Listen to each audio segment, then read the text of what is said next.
A história da filosofia ocidental começa em grande medida com a experiência intelectual singular da Grécia Antiga, especialmente entre os séculos V e IV a.C., quando surgem três figuras decisivas para a formação do pensamento racional: Sócrates, Platão e Aristóteles. Esses pensadores não apenas criaram sistemas filosóficos próprios, mas estabeleceram as bases do modo como o Ocidente passou a pensar o conhecimento, a ética, a política, a verdade e a própria natureza da realidade. Sócrates representa uma ruptura com a tradição anterior dos chamados filósofos da natureza, que buscavam explicar o mundo por meio de princípios físicos fundamentais.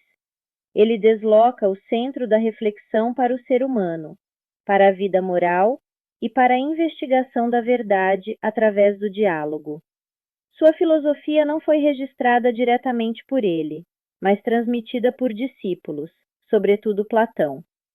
Sócrates acreditava que a sabedoria começava com o reconhecimento da própria ignorância.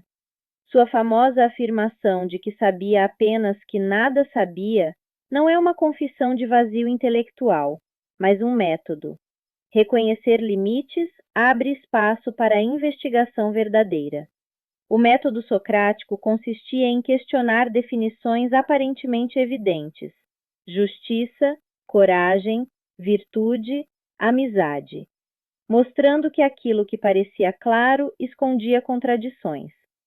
Essa prática, chamada maiêutica, comparava o filósofo a uma parteira que ajuda a dar à luz ideias já presentes no espírito humano. Platão, discípulo de Sócrates, transforma esse método em um sistema filosófico complexo. Para ele, a realidade não se limita ao mundo sensível percebido pelos sentidos. Existe um plano superior, o mundo das ideias ou formas, onde residem os modelos perfeitos de tudo aquilo que existe de maneira imperfeita no mundo material. Assim, as coisas visíveis são apenas cópias imperfeitas de realidades eternas e imutáveis.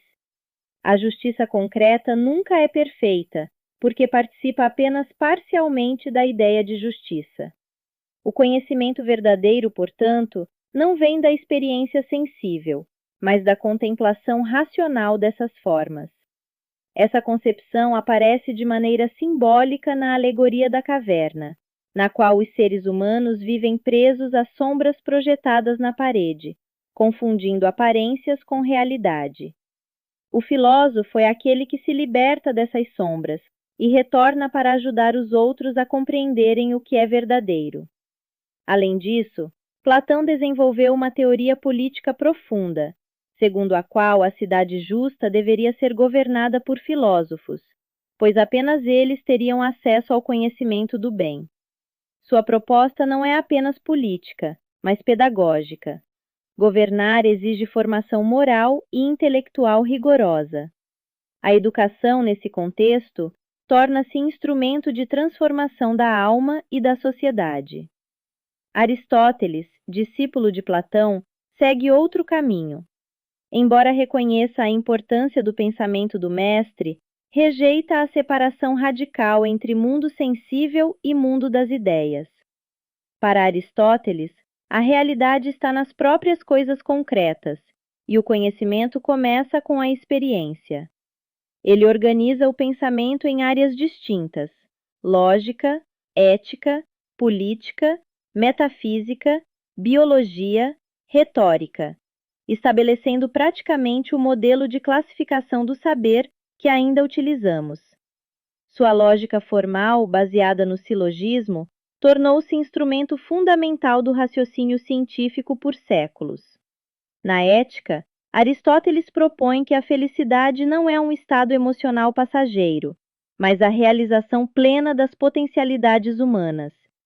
Essa realização acontece pela prática da virtude, entendida como equilíbrio entre extremos. A coragem, por exemplo, situa-se entre a covardia e a imprudência. A vida boa não depende apenas de leis ou regras, mas do cultivo do caráter ao longo do tempo. Na Popin, Ele afirma que o ser humano é um animal político, ou seja, só se realiza plenamente vivendo em comunidade organizada.